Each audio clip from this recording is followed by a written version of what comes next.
جہاں تک آپ کے سوال کا تعلق ہے کہ قربانی کے لیے کون سے جانور ہے، تو 6 قسم کے جانور ہیں۔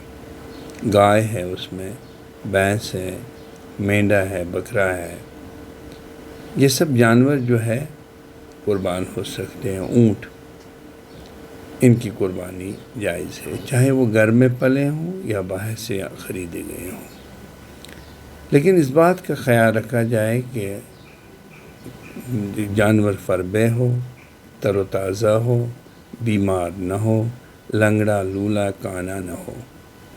اور دوسری بات یہ ہے کہ عمر کا بھی خیال رکھا جائے۔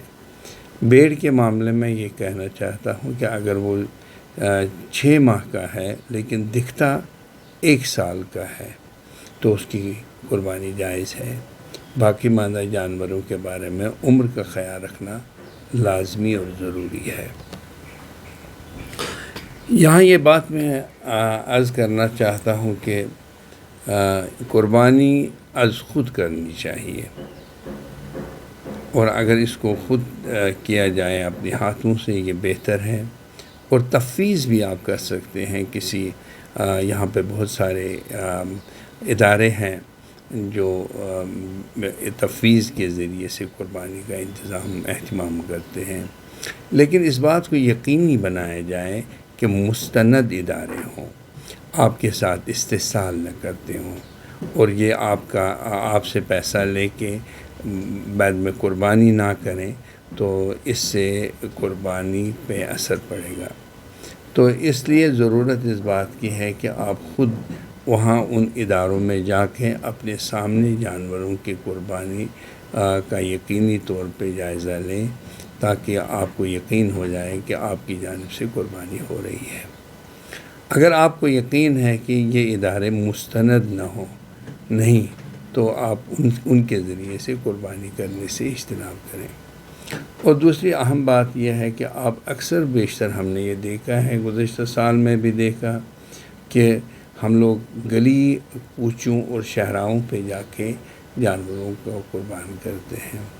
یہ شریعت کے اصولوں کے منافی ہے، کیونکہ انوائرمنٹ شریعت کی اہم ترین یعنی اساس ہے، اور کیونکہ رسول اللہ صلی اللہ علیہ وسلم کی حدیث ہے الطہور شطر الایمان، الطہور نصف الایمان، لہٰذا یہ نصف ایمان ہے۔ اس بات کا خیال رکھا جائے کہ جب آپ جانور کا انتخاب کریں تو ایسے ایریاز میں جو ڈیزگنیٹڈ ایریاز ہو، جہاں پہ ماحولیات کے خراب ہونے کے خطرات نہ ہوں، وہاں جا کے آپ ان بھیڑ بکریوں کو قربان کریں، اور جو غیر مستعمل چیزیں ہیں ان کو زمین کے اندر دفن کریں، تاکہ یہ جانوروں کے لیے غذا نہ بن جائے۔ اور دوسری بات یہ ہے کہ ان کا تقدس بھی باقی رہے اور ماحولیات پہ بھی اس کا اثر نہ ہو۔ یہ بات اہم اور ضروری ہے۔ عید کے موقع پہ میں یہ کہنا چاہتا ہوں، عید سادگی کے ساتھ منائیں۔ ہمارے کچھ تاجر لوگ جو ہیں جو بھیڑ بکریوں کا کاروبار کرتے ہیں، وہ اکثر بیشتر ہم نے دیکھا ہے کہ وہ استحصال کرتے ہیں، ایسے موقعوں پہ لوگوں سے من مانی قیمت دیتے ہیں۔ یہ جائز نہیں ہے، کیونکہ یہ قربانی کے اصولوں کے منافی ہے، اور ایسا کرنا شریعت کی اس کی اجازت نہیں دیتا ہے۔ اور دوسری بات یہ ہے کہ اکثر بیشتر ہم نے دیکھا ہے کہ جو لوگ اپنی بیٹیوں کی شادی کرتے ہیں تو وہ آدھا بھیڑ، بلکہ اس سے بھی زیادہ ان اپنے رشتہ داروں کے ہاں بیچتے ہیں جن کے ہاں ان کی بیٹی بیائی گئی ہوں یا پھر بیٹا بیایا گیا ہو۔ تو یہ سب چیزیں جائز نہیں ہیں، ان کی کوئی شریعت میں بنیاد نہیں ہے۔ آپ کو 3 حصوں میں اس کو تقسیم کرنا ہے۔ ایک حصہ اگر آپ اپنا رکھ لیتے ہیں اور اس حصے کو اگر ان کی طرف آپ بیچتے ہیں جو آپ کا اپنا ہے، ویسے جائز نہیں ہے، یہ اسراف ہے۔ اگر آپ ایسا کرنا چاہتے ہیں تو یہاں تک جائز ہے، باقی آپ پورے بھیڑ کو آپ ان کے ہاں روانہ کریں گے تو آپ غربا اور مساکین کا حق بھی مارتے ہیں، یہ جائز نہیں ہے۔ اور تیسری اہم ترین بات جو میں اس حوالے سے کہنا چاہتا ہوں وہ ہے اتحاد ملت کے حوالے سے. ہمارے ائمہ حضرات جو ہیں اب ان ایام کے دور، عید کے دور پہ مختلف مساجد میں جا کے تقریریں تو کرتے ہیں، خطبہ دیتے ہیں، لیکن اپنی وعظ و تبلیغ کے دوران وہ دوسرے مسالک کے لوگوں کی تذلیل کرتے ہیں. مہربانی کر کے ایسا کرنا شرعی طور ناجائز ہے. آپ سے یہ کہہ دیا کہ چاہے وہ کھالیں ہوں، اجڑی ہوں، یا سر وغیرہ ہوں، پیر ہوں، سر ہوں، تو ان کو آپ اگر آپ کے استعمال میں وہ آنے والی چیزیں نہیں ہیں تو آپ ان کو دفن کر لیجئے. جانور کو ایک ڈیزگنیٹڈ ایریا پہ لے جائیے، وہاں دفن کر لیجئے. میں نے آپ سے بار بار یہی کہا کہ طہارت اور پاکی اسلام کا اہم ترین جز ہے، لہذا اس میں کوئی کمپرومائز نہیں ہو سکتا ہے. دوسری بات یہاں میں یہ عرض کرنا چاہتا ہوں، اکثر ہم نے دیکھا کہ لوگ جانوروں کو لے کے دریاؤں، ندی نالوں، دریاؤں کے کناروں پہ لے جاتے ہیں، وہاں ذبح کرتے ہیں.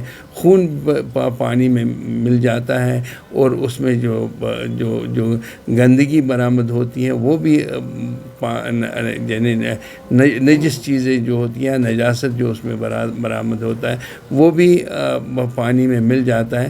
یعنی آپ ایک واٹر باڈی کو پلیوٹ کرتے ہیں. ایک جائز جانور کی قربانی سے آپ ناجائز چیزوں کی ترویج کرتے ہیں، یہ اسلام میں جائز نہیں. کہ ایک بات ہے کہ یہ اصل میں اس کو ایک سوشل میڈیا کا کانٹینٹ نہ بنایا جائے قربانی کو، کہ ہم کیونکہ ہو سکتا ہے کہ دوسرے لوگ جو ہیں وہ اس سے ان کو دل آزاری ہو.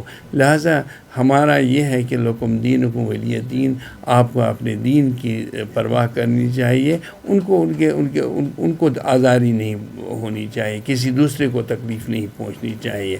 ہم نہیں چاہتے ہیں کہ یہاں پہ بھائی چارہ خراب ہو جائے.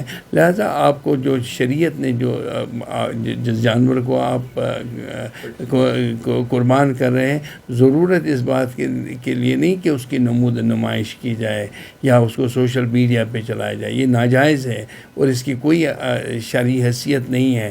آپ اللہ کے لیے کرتے ہو قربانی، یا حضرت ابراہیم علیہ نبینا علیہ السلام کی سنت پہ عمل کرتے ہو، یا پھر آپ سوشل میڈیا کے ذریعے اس کو نمود نمائش کرنا چاہتے ہیں. اگر آپ نمود نمائش کے لیے کرنا چاہتے ہیں تو ٹھیک ہے.